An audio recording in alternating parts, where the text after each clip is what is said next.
c'est l'heure de la SVT.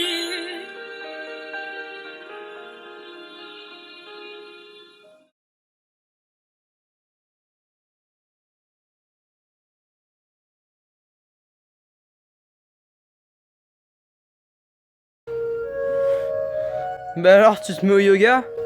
Mais pas du tout. Je suis en train d'expliquer le réflexe myotatique à Charlotte, là. Bon, Charlotte, tu vois, regarde, si j'ai pas une inhibition réciproque du muscle antagoniste, là, mais moi, je tiens pas, là. Moi, je tiens que dalle. Bon, alors, je t'explique. Alors, tu vois, regarde. Alors.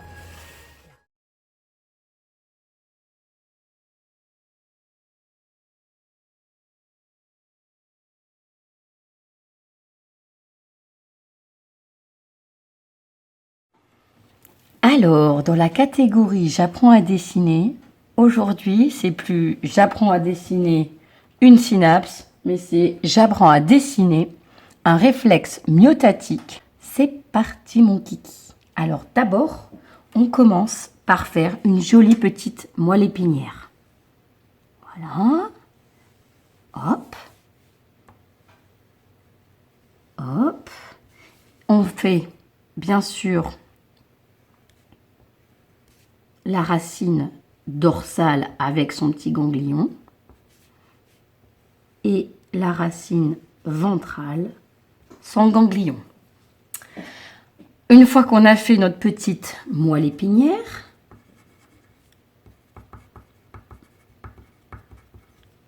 on fait le petit papillon du centre avec la substance grise.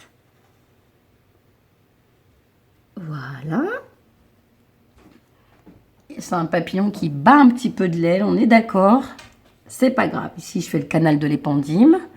Très bien. Et là, on est dans la substance grise.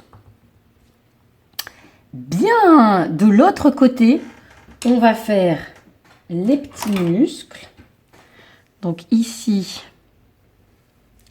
le muscle du mollet, notre ami le solaire.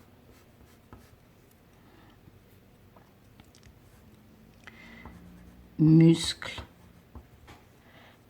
extenseur du pied, c'est le solaire. Et de l'autre côté, je le fais vert. C'est pas tous les jours que les muscles sont verts, mais bon, c'est pas grave. Ici, le muscle fléchisseur du pied, c'est le jambier antérieur.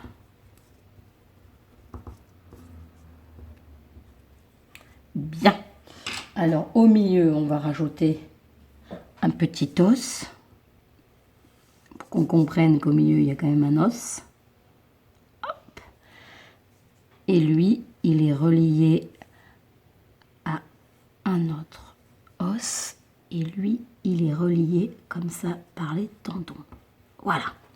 Donc là, on a le mouvement qui va être possible.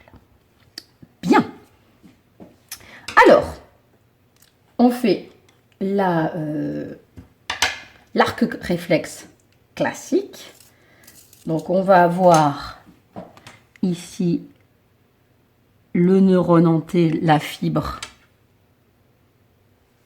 sensitif qu'on va relier avec son petit fuseau neuromusculaire. Vous mettrez bien sûr vous-même vos petites légendes. Et ce neurone sensitif, il va faire une synapse avec un motoneurone, mais pas que, avec aussi un autre neurone qui va être l'interneurone. Le voilà. L'interneurone. Donc lui, il est là. On va le marquer comme ça. Interneurone. Voilà. Et là, je vais dessiner mes deux motoneurones, celui du jambier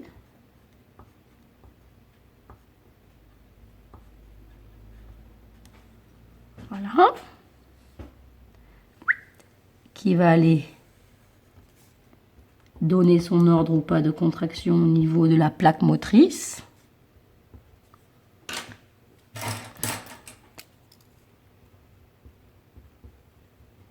Voilà.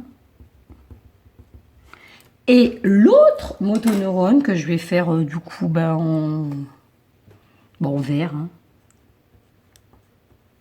Pas très académique, mais bon. Qui va aller lui aussi donner son ordre de contraction potentielle au niveau de la plaque motrice, mais de l'autre plaque motrice. Voilà.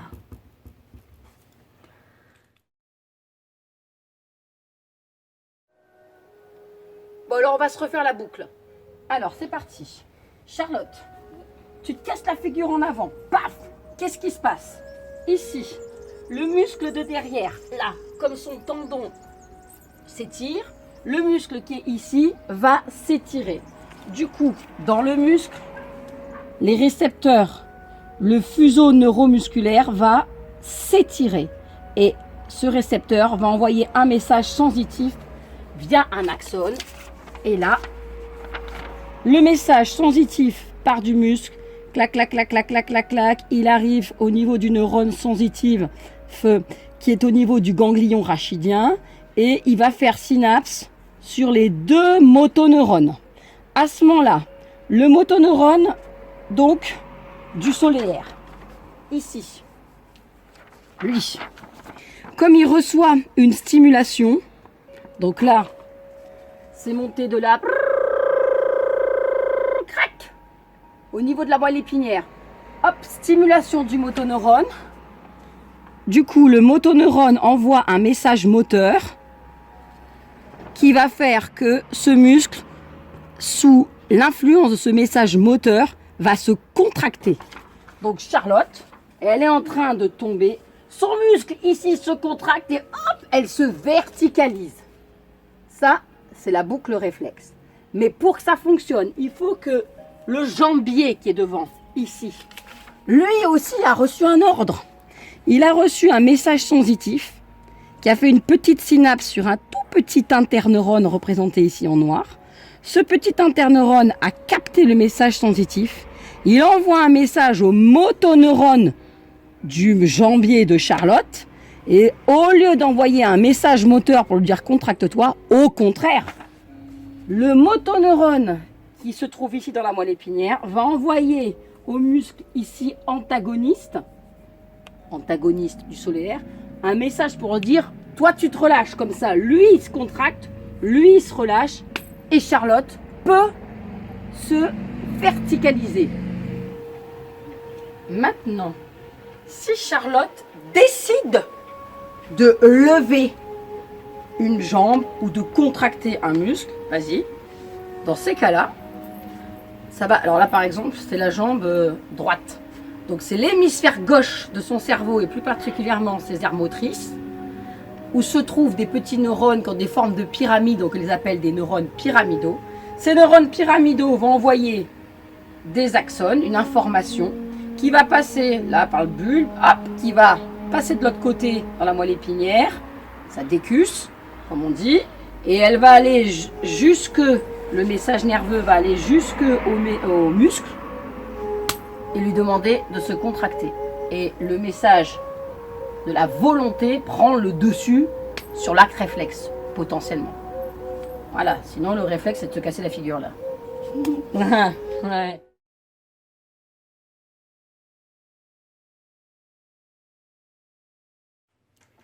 Alors, on va regarder maintenant le schéma fait en entier, que vous allez devoir du coup recopier. Et je vais vous faire les différentes étapes. Alors, en 1, comme on avait dit, il y a un petit étirement du muscle solaire.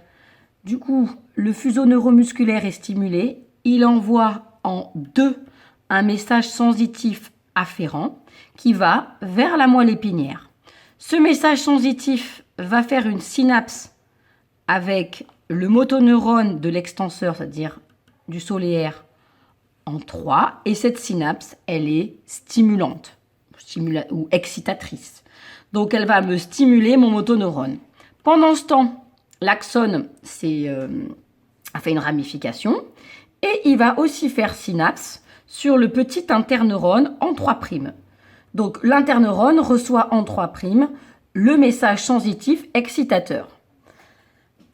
Le motoneurone en 3 qui a reçu le message excitateur va envoyer une réponse motrice unique qui va permettre en 5 la contraction donc, du solaire.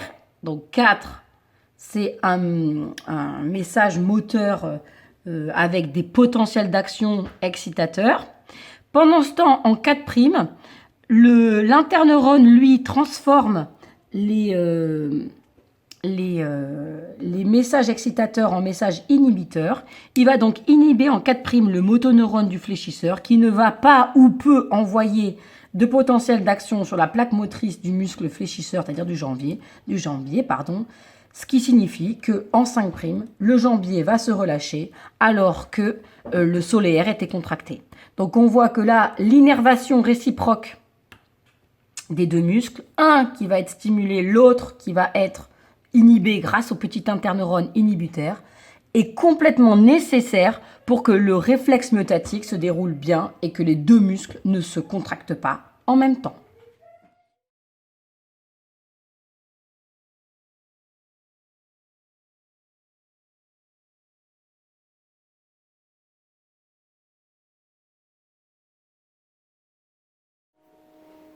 Et maintenant, le conseil danseuse.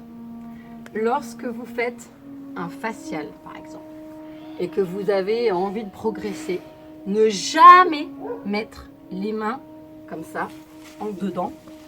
Voilà. Jamais mettre ses mains en dedans. Pourquoi? Parce que si vous appuyez là, vous étirez ce muscle, et en réponse à l'étirement, que se passe-t-il? Eh oui, tout le monde le sait, il va se contracter. Et donc, c'est pas bien. Donc, il faut toujours mettre les mains en dehors.